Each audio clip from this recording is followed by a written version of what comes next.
Tonight, though, you're here for diesel and gas engine maintenance with Kevin Davis. He's here at the front of the room. We had a great response a few years back, but it was during COVID. You weren't able to get your hands on some of the materials that he's got up here. So thank you, Kevin, for coming out today, and I'll pass the show over to you. All right. I'm Kevin, and I have a CNC Corvette, which is 31 feet, out on W Dock. I've been here for 30 years. This is 31.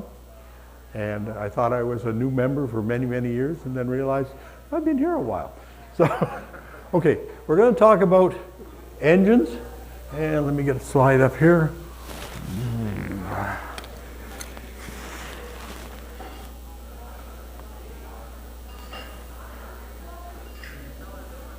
Okay. We have a piston and a cylinder, and here we have a piston, here we have the cylinder,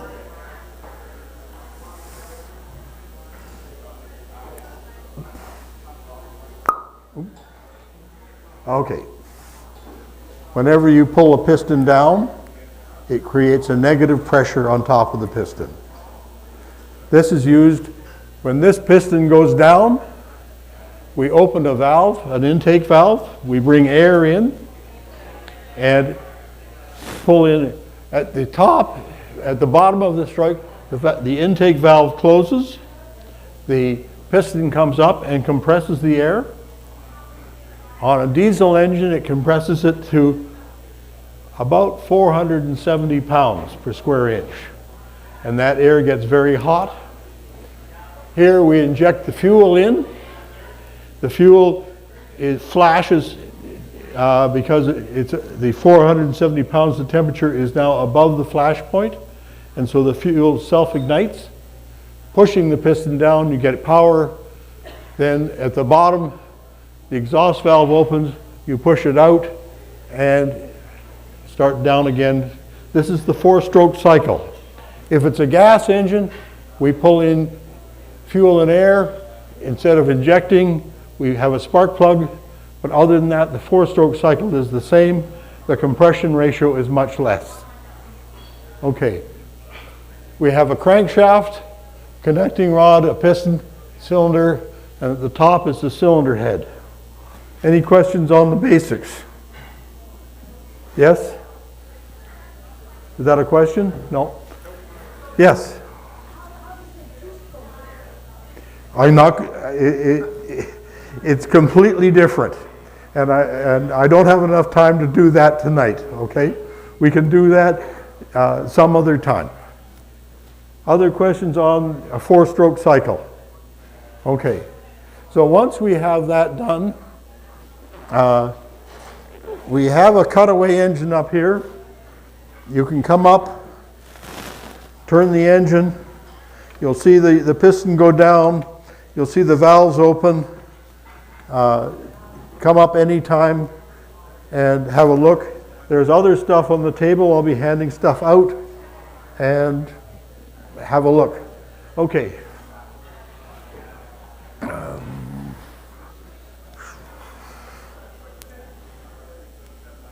The diesel fuel system, very different from a gasoline engine. Oops. We got it that? Okay. Okay. We have a fuel tank. We have a filler. We have a fuel pickup line. We got a filter. We have a lift or a transfer pump. We go up to another filter. These filters are not always there. Some are there, some are not. Injection pump, and the injection pump sends it up to the injectors, and the injectors then spray it into the cylinder at the high pressure. They inject it in. The pressure to open these is usually about 2,000 pounds, or 2,000 to 3,000 pounds. And they spray across the cylinder at the speed of sound. So it goes across. The tank has a vent. going up. This vent should not go to the side of the boat because when you fill it, it will spit into the harbor.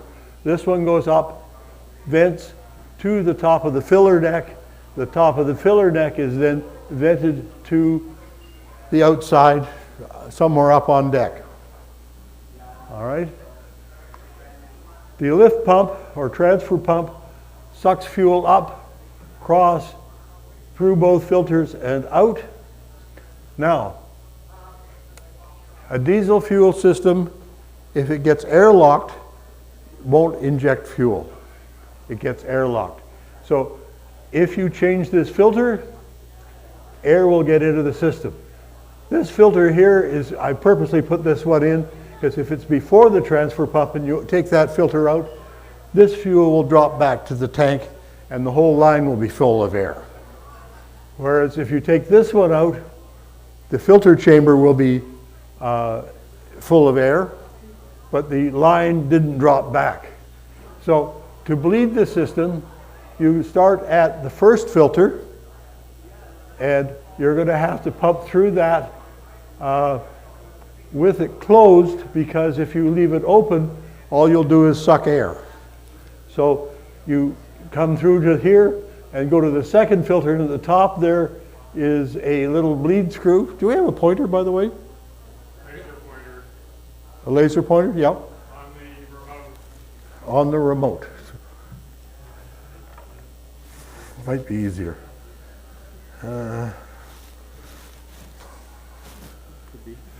Good. Show me how to do it. That one? There you go. Okay, that one there, okay. Okay, that's much better. Okay.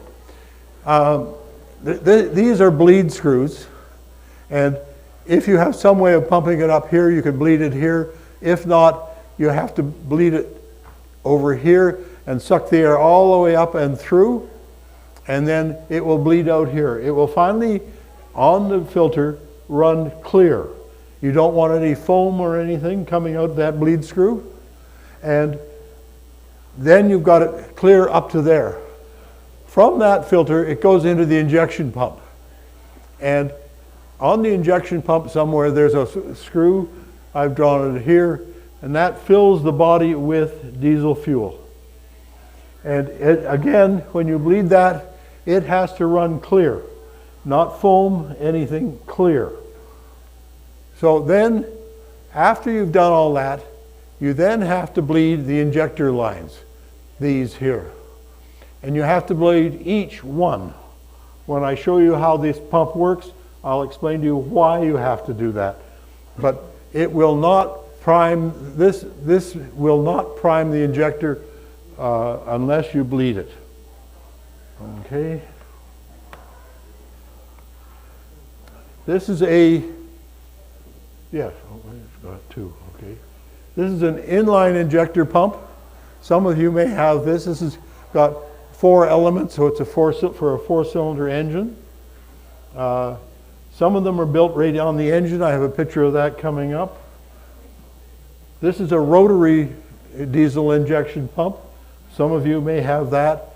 It's a bit different. I won't be talking about this kind of pump, but it will have a group around with injector lines going to each. Okay. This is a 3-cylinder engine with the injector pump located here, and it's built right on top of the engine. It's called a cassette type injector, and it's running right off the camshaft is right in there, so it's running right off the camshaft. Again, that's the bleed screw right there. I think, yes. Yeah. That's on top of the, how do we get this off? How do we get this off the screen? Sorry.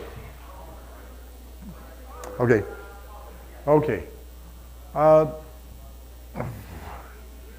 Fuel lines coming up here to a filter back there.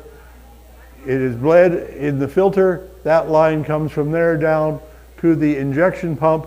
There's a a fitting like this, but has a bleed screw on top of it. And so that's how you bleed the injector pump. Then after that, you can bleed the injector lines individually. It doesn't matter which end of the injector line you bleed, as long as, so sometimes on some of the engines you'll find it's easy to get one or two at the injector pump, and some are much easier to get two at the injectors. I think the IMR2 GM, I do one on the pump and one on the cylinder head because it's just easy to get at. When you do that, you turn the engine over, you will see a little squirt of fuel finally come out. If it's foam, no, it will come out again as a clear liquid. Okay?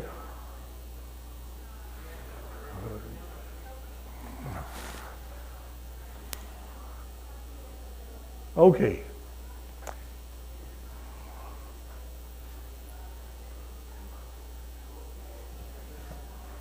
There it is. Okay. Okay. Inside the injector pump thing, we have a rack and a pinion. The rack is attached to the governor linkage, and that controls the fuel. We have a plunger, we have a barrel, and we have a check valve going out to the injector. This controls the fuel. The amount of fuel is controlled by the governor rack, and so trying to pass around. If you look at this, there is a scroll cut, and I've drawn it on here, where there's a slot all the way down, and then a smooth part. This part, dark part is cut away.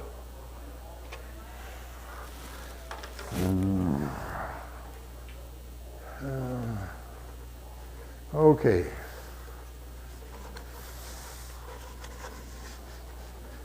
I don't know if you can see the hole here on it, but there's a hole there. The dark part is cut away, and so if I push it up now, there's nothing getting held in here because it will just, anything in here will just flow out through the hole and back. Okay? But if I turn it this way, it will start to pump from there all the way up to when it opens at the bottom. All right? So by turning this, I can change how much fuel is being pumped. And that's what your governor does and controls the speed of your engine. I'm going to get two of these, pass it around.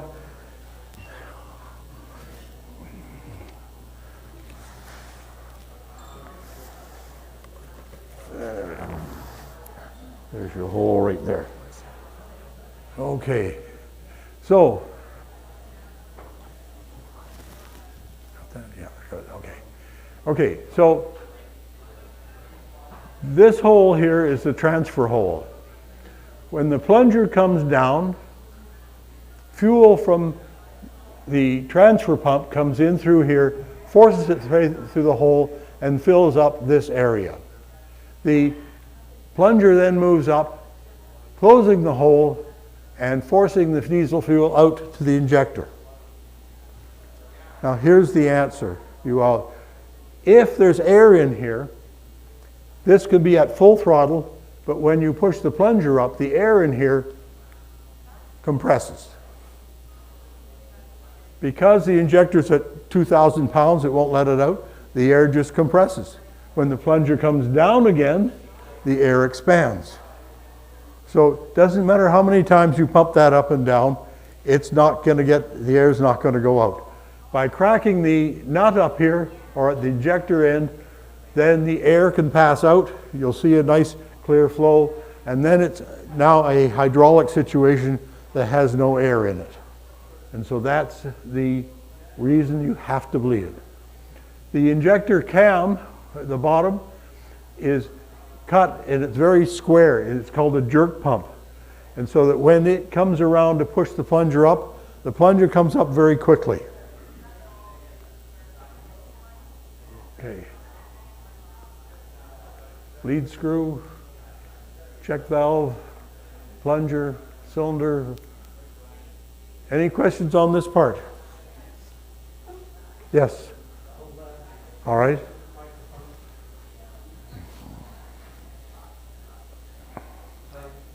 So for that last part of the bleeding, Yes. the engine has to be rotating. To bleed the air out of this part here? Yes. Yes. What about the earlier stages? the earlier part where you're just bleeding the system? No, it's static. You just So let we me just go back. just turn the injection on, turn the ejection key Just on. let me go back here. Okay, on the, yep. Okay, on the earlier part, you'll run, I didn't mention this, I should have. You run the lever on your lift pump or transfer pump, and you just index it up and down. You'll find that there's a lever there, and you run it. You'll feel it, push it down fairly hard, and you'll feel it go against a spring. That's actually pushing the spring inside the thing down, pulling the diaphragm down, pushing it up. All right? And so then you will be able to pump air all the way through. A friend has a Yanmar 2GM. He got air all the way down to the tank. It took him 15, 20 minutes to pump the transfer pump to the point where he got air out at this point. So it can be slow. I recommend, one of the things that I have told people to do is these bleed screws, I go around to friends and I take some white out and you put it on the bleed screws so that when you open up that engine, you see these white dots, those are the ones. Okay? Okay. I touched something. You did? Yeah.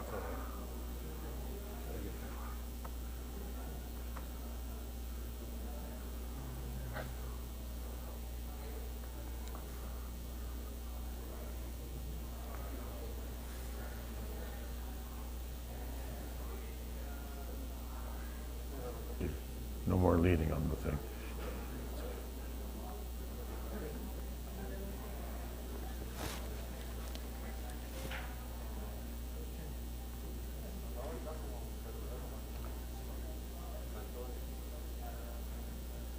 Yeah, that'll do. Okay, any further questions on this slide? Okay. Venting. I talked about venting earlier. This is below the boat. Oh, pressing the wrong stuff here.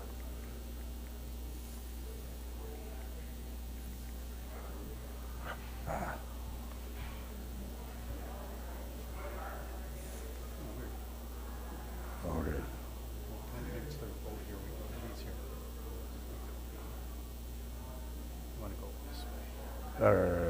Yeah, somewhere. Keep going back. Okay, there it is. Okay, keep my hands off. Okay, find the right button.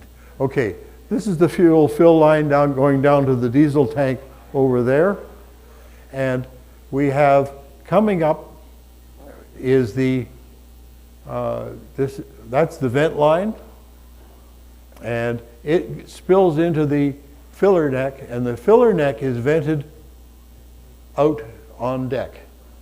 So that I'm sure you've been filling the car and you've seen it spit gas back up into the neck. That's so that it doesn't end up in the harbor. Okay. What else?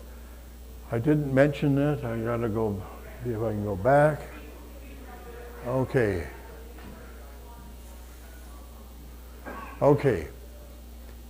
On the injectors, the fuel that gets by the injector when the injector runs flows back in, and that's the line here that goes in. So there's an extra line. This is on diesel only, and so that way.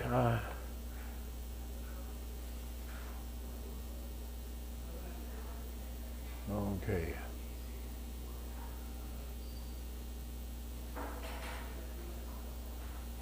think I'll help you.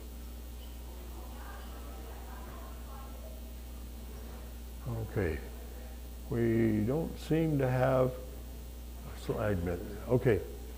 The injector, and here's an injector. I believe this is a Yanmar injector. Inside it, there's a big spring pushing down on this pin or valve into the body.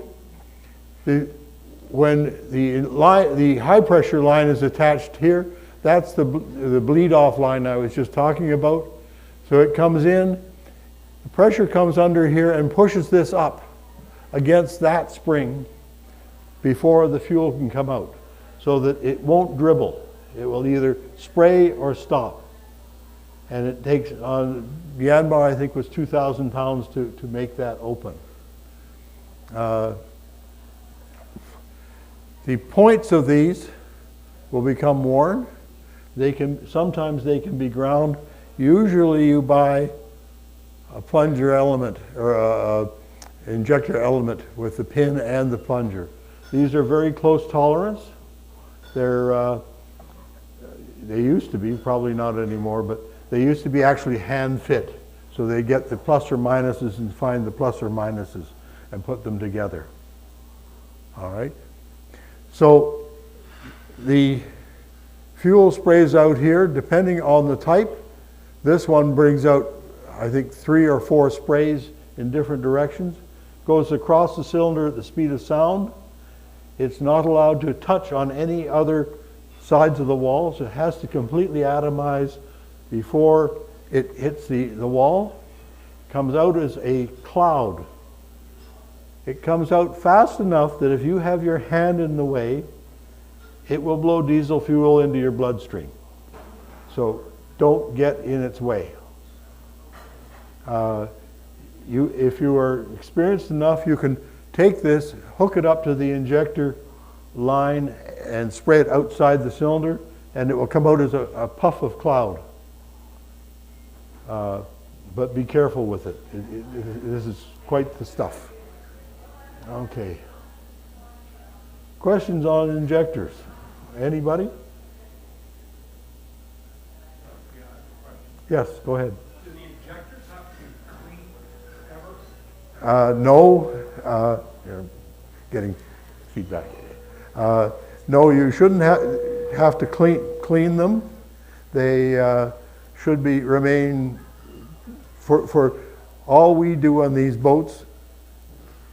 A truck will do 100,000 miles on a set of injectors.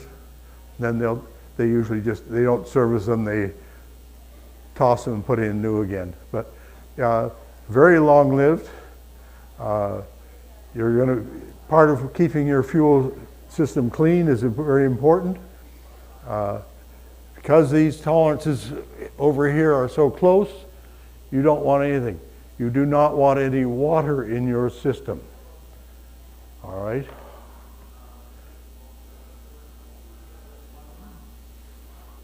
All right. Your filler neck. Right there is a rubber O-ring. And as boats get older, this rubber O-ring gets bad. It cracks, falls off. Nobody notices it. This is the biggest cause of problems in the boat. If you have this on the deck, it rains, you wash the deck, you have spray washing across the deck, you will get water into your fuel system, both gas and diesel. I've taken a half liter of water out of a CNC 27 and even more in dirty fuel, and there was sticks and stuff floating around in the thing. We pumped the tank out and decanted it off, and so you want to keep that clean and well sealed. I recommend, oh, don't do that. Okay. Diesel fuel conditioner. It is, I'm told it's not a biocide or something, but it keeps, diesel fuel is biodegradable. It will actually rot, and you can get stuff to come and live in it. And if you do that, you get into all kinds of trouble because it blocks filters, it starts being corrosive. So having the fuel conditioner in there is very important. I was running diesel generators in buildings, and I called up Clean Flow at one point and said, how much is too much? Because they give you I think it's a cc per liter or something like that. And the guy says, you won't put that much in it. And I said, what do you mean? Well, you won't throw that much fuel conditioner in there to make it a problem. We had huge fuel tanks to run big generators in buildings, on the emergency generators, and we bought cases of this stuff and just poured it in. We had one building that got bacteria in it, and the fuel goes black. It can be toxic if you get it on your hands at this point. And so we had somebody come in, because it was a lot of diesel fuel, we had people come in and clean it all up and put it back together, and we could use the fuel again. If you get it in the boat, it's not worth having somebody to come and do that. You put it in a container, goes out to the hazardous waste, you put in new fuel and change your filters and go again. I also put, this is a lubricant. It's there to help lubricate the diesel fuel system. It's nice. I put it in mine. It's not required, but you think of the number of things that we do to the boat that it gets a little loving extra care. Well, that's it. On the fuel conditioner, this one is low sulfur. The other one, if it has higher sulfur, it will self-lubricate. And so they've obviously put some of this into that to help with the lack of lubrication by the sulfur in the diesel. What about gas? Gasoline? Like how much, this gas, the stabilizer for the gas? Whatever it's, Too much? I don't know. I never asked that question. Thank you. But no, yes, do put your gas line anywhere. Don't put too much, or it'll start to attract water. Okay? Go ahead. What do you do with your diesel tank over the winter? Do you fill it up before the winter? No, What do you do? I put the boat away. So you leave the tank half empty? Yeah, I can leave it half empty. It's got the conditioner in it. It's vented. There will be some pressure changes, but there's not going to be that much that it's going to draw air in. Winter has a low humidity, low water in the air. It's You don't have no condensation? It's like, I was told. little, if any. I know. Where's the water at times? Where's the water coming from? Well, I just had about half a liter of water Did you check the O-ring on your filler cap? at first thing, and it's breaking. Okay. Well, I don't know where you got it from, but once you get it in there, you have to change all the filters down the line, both gas and diesel, and get the water out. The other thing you do not do in a diesel is put alcohol in the system. On a gas engine, you'll put gasoline antifreeze is methyl alcohol, and it absorbs the water up into suspension, and it works very well. You don't do that on a diesel. You don't want the water in suspension. It will corrode. Oh, okay, thanks. You don't want it in there because it will corrode the injectors and the pumps. So diesel fuel is made surprisingly well to prevent water from getting suspended in it. All right. Okay. This used to be an atomic 4. It's now a 3-cylinder.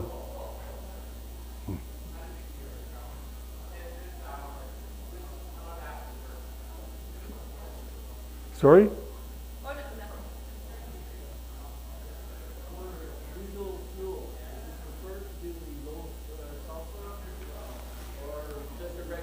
I would just buy the regular. You're not using enough fuel. You don't have the controls. Controls meaning the sensors and things that will gum up with the sulfur. So it gives that extra part of lubrication, and it's cheaper. And if you go to several places, you can buy colored diesel, which is even cheaper. It doesn't have the road tax on it.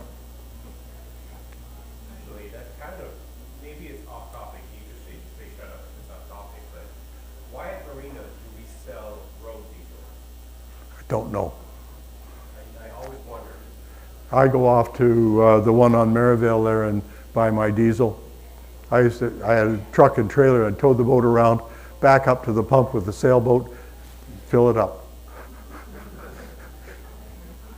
Spring of it. Okay.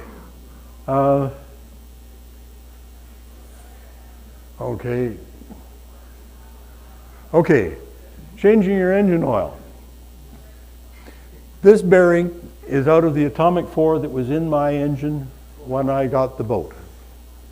This shows signs of acid etching. Now, acid etching is because combustion produces water. Water collects carbon. You get carbonic acid, collects sulfur, which is sulfuric acid. This here, the bearings up here, I'll pass it around. You'll find that these edges are sharp because the water sits at the bottom. This is the lower rear main bearing. There's only 2 main bearings on an atomic 4. And this is the flywheel end at the bottom. That is the back of the boat. So it's the lower part. The water poured in and filled up the area. And yeah,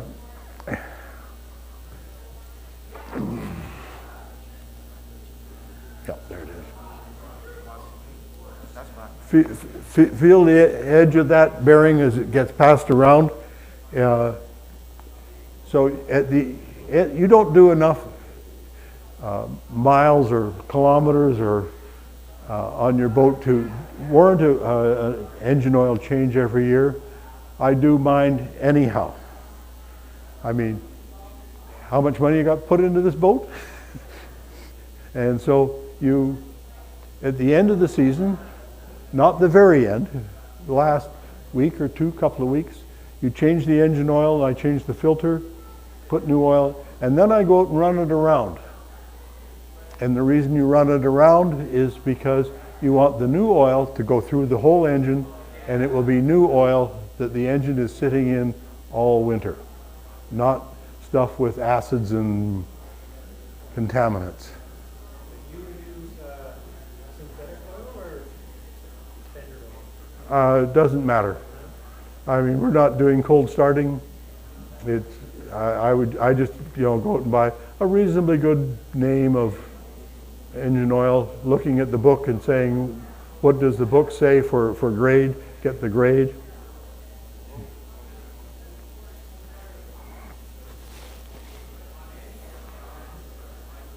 Okay, that's the bearing. Okay, these on the table here we have injectors and stuff for you to pick up, touch, look at, feel. There's a plunger, this plunger, and oops, which way did I go?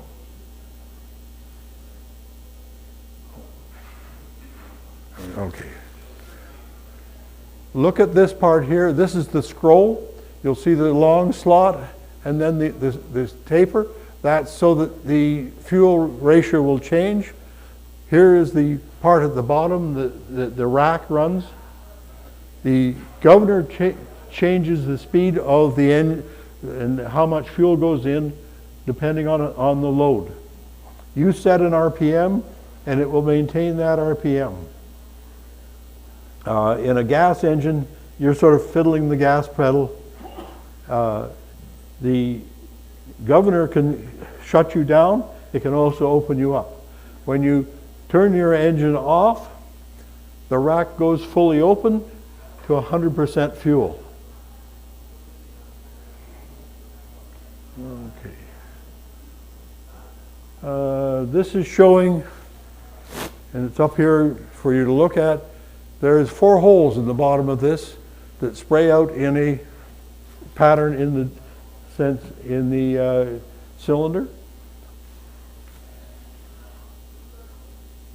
This is a Yanmar pintle type. And if you look, there's a little pin here. If you have this out, be careful of that pin. That's part of the long pin that does the whole, that's part of this pin that goes into the injector. So you can damage your actual injector.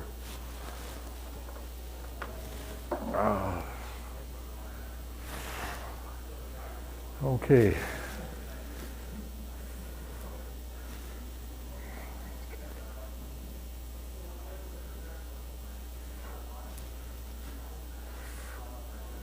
Okay, there's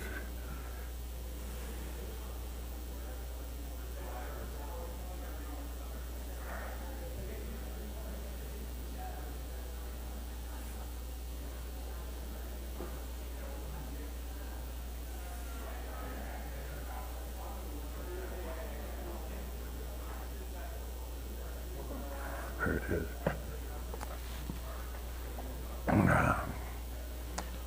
I realize that there's a whole slide missing. Okay, the raw water system has a rubber impeller in it. And I'm going to have to do a chalk and talk because there's a slide missing. When you get these out, you take it and you bend it like this and look there and look for cracks. And you keep doing all the way around.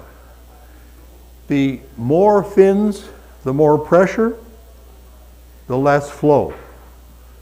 The fewer fins, less pressure, more flow. So because if you have half the number of things, that space is taken up by water, so you'll get more on a fewer fins. Okay. Wondering. All right. On your engine, you have a water pickup at the through hull somewhere, and it comes up into that pump, and that pump runs around. It pumps water into the engine block. The engine block will have a thermostat. Okay. Somewhere. And as it gets up to temperature, it will let the water out, or it will let it recirculate, or sometimes it will bypass until the thermostat heats up, depending on your engine. If you have I know a 2GM just blocks it and the water goes around the outside to the exhaust gooseneck. All right? I have a question. Should there be a filter for the water between the impeller and the flow? Or is that... Sometimes there's a raw water strainer here, and it's just a screen. It's just to pick up weeds. All right?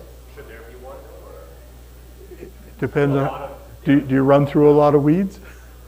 I have one in mine, and it never blocks up, but there's weeds in it every time I clean it. So yes, we have weeds all over the place. Okay, so this is a raw water system. So the water either goes around to the gooseneck and out to the exhaust, or it goes into the engine, up to the thermostat, and then out to the gooseneck. All right? That's a raw water system.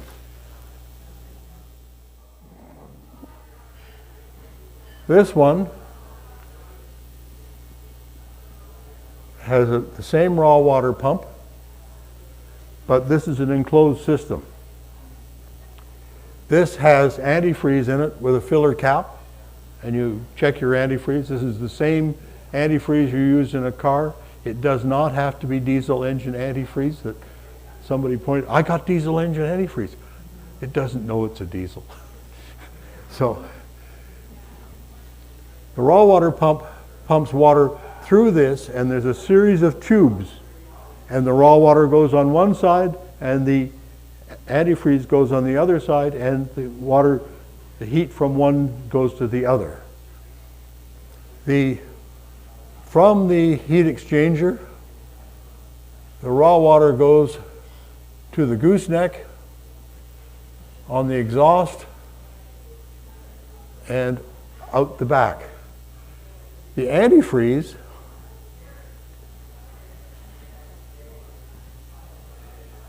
on the engine is a water pump just like you have in a car, and it circulates the raw water or the antifreeze around the engine. So this replaces the radiator in a car, so that's the same as the radiator.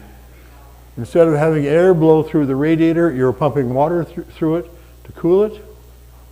And the antifreeze should last, you should change it every 10 years. This goes for cars too, but you know. Okay? So this water pump is usually run on a fan belt with the alternator and off the crankshaft. So there are 2 water pumps on this system. Questions on this? I have a Yanmar 2GN, Yes?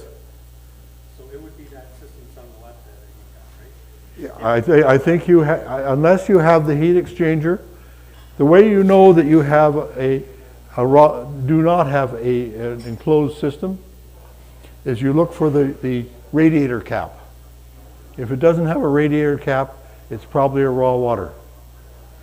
What is the ideal operating temperature then for the Well, if you have raw water, they're usually running them about 120 because they don't want calcification of the engine block with the water coming in. As you heat up water, the calcium, magnesium comes out of suspension and coats the stuff. So if you run the engine block hot, you will end up with calcification.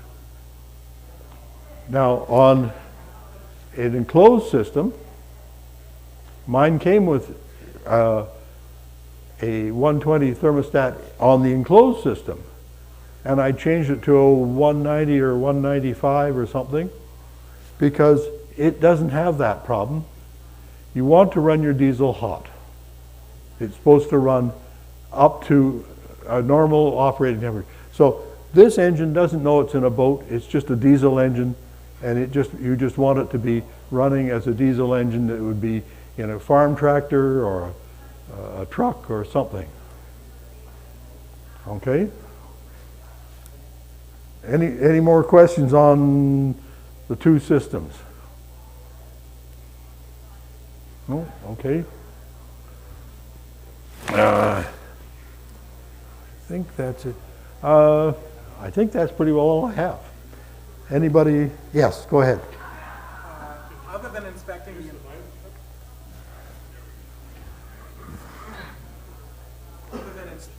other than inspecting the impeller, what kind of preventive maintenance should we be doing on the water pump? Okay, I take mine impeller out every fall, inspect it, leave it sitting, because otherwise there's a cam inside the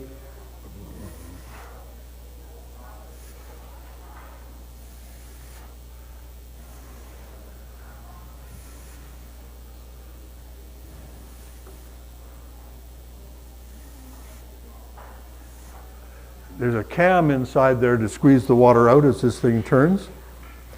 And so you end up with these rubber blades being squished up.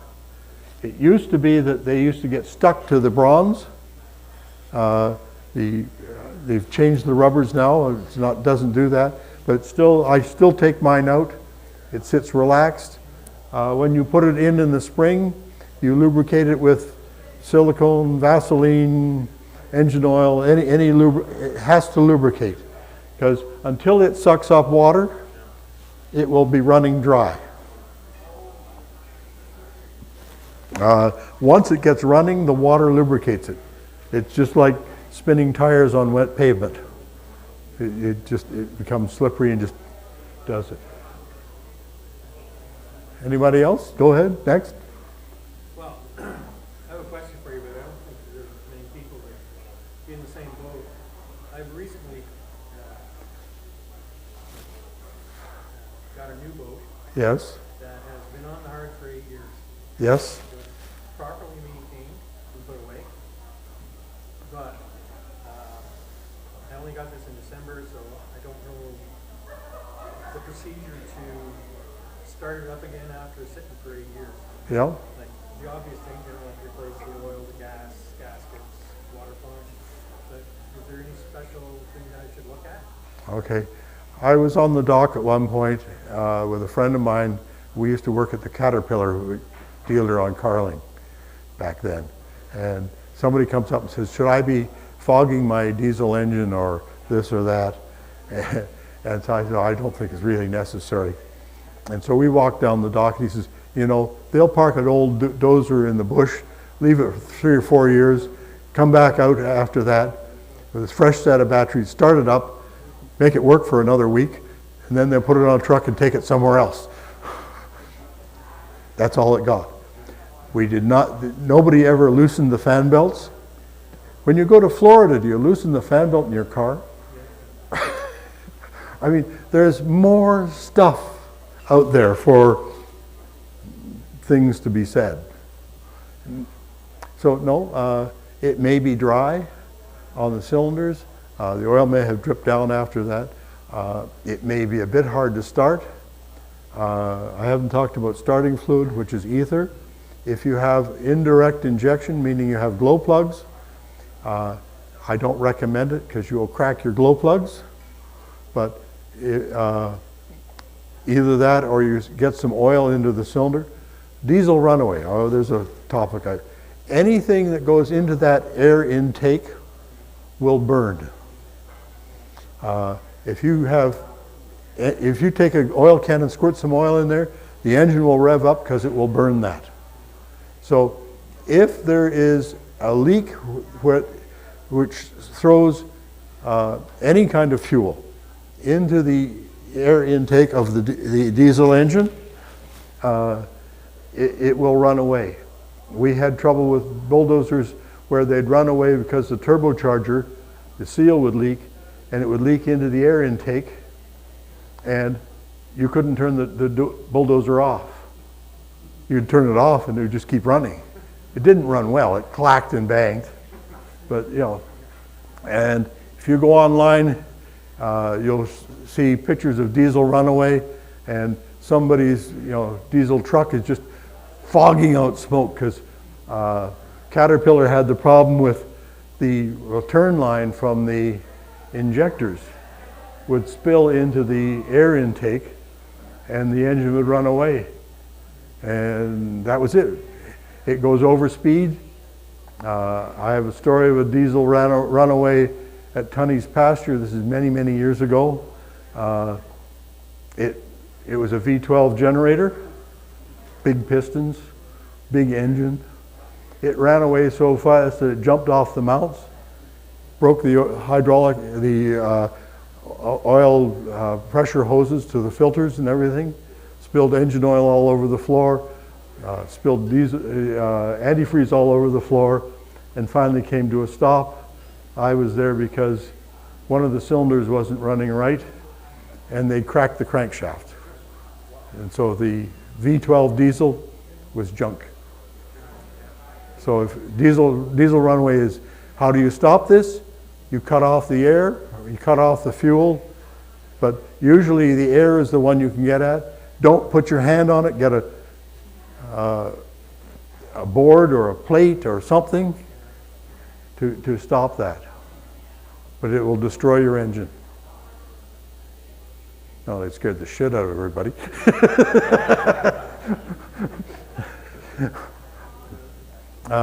Cold starting, we don't really usually have a problem with this.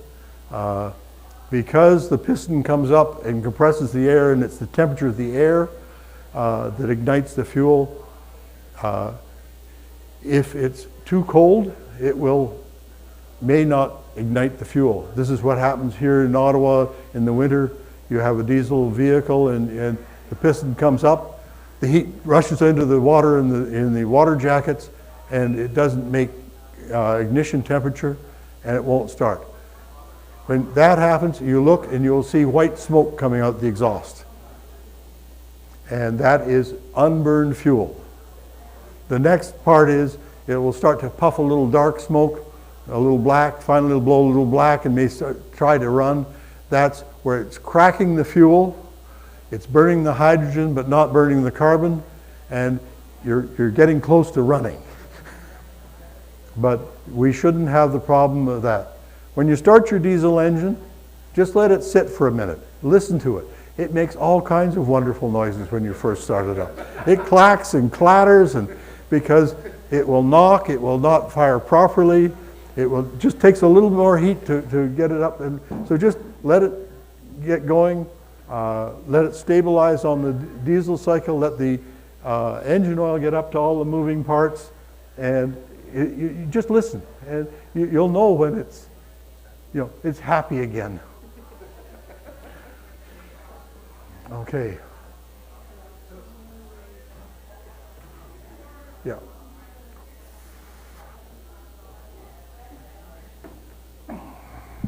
Is it unhealthy to run a diesel engine under no load?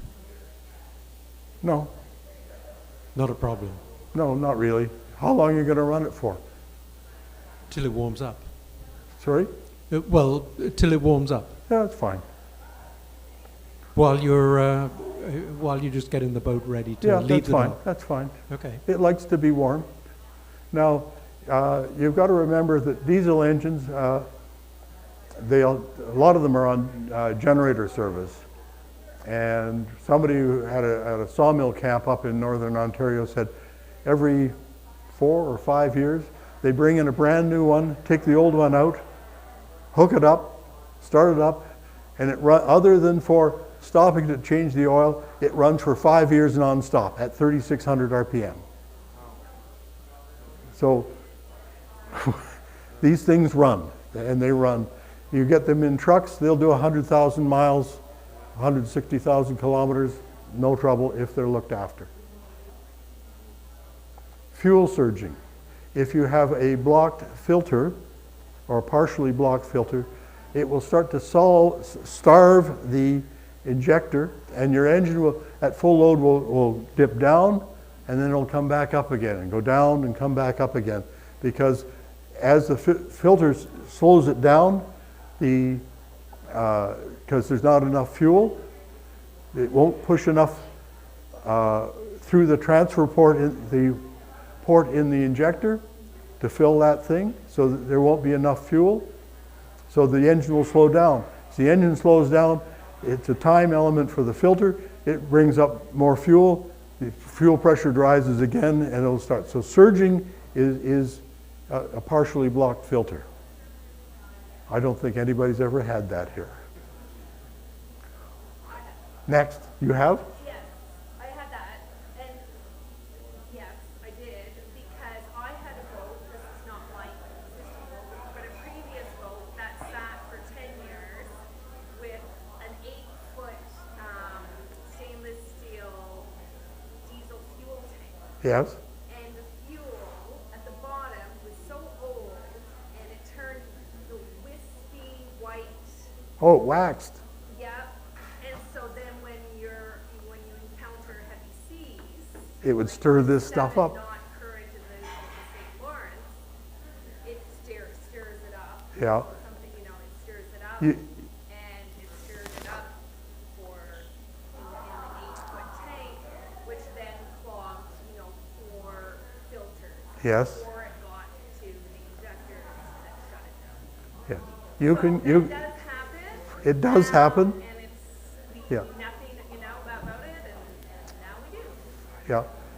You can get waxing in the fuel. This is there's a whole group of different types of oils in there, and the heavier ends are in the wax category. They change the fuel between summer and winter. Summer oil has more heavy items, heavy ends in it, and this gives you better fuel mileage. But if you take that summer fuel and run it in winter, it will wax because it's got too many heavy ends in it, and it can block up. I had a Volkswagen diesel that would idle, but it wouldn't go anywhere in the middle of winter. We just use DFA. What? We used to use DFA on diesel fuel car. It's like jet fuel. Okay. Yeah. It's like no paraffin at all. Yes, yes. Well, yeah. If you're in the north, you get a very different diesel than from here. Yeah. They change, both the gasoline and the diesel change here throughout the season. Once we warm up a bit, the diesel will start to get, thicker. But then if you have, you said that you leave the diesel in your Tank. tank, so I presume that you have summer diesel, and then it stays over winter. Yeah. Does it wax over winter, and then? I never looked. Okay,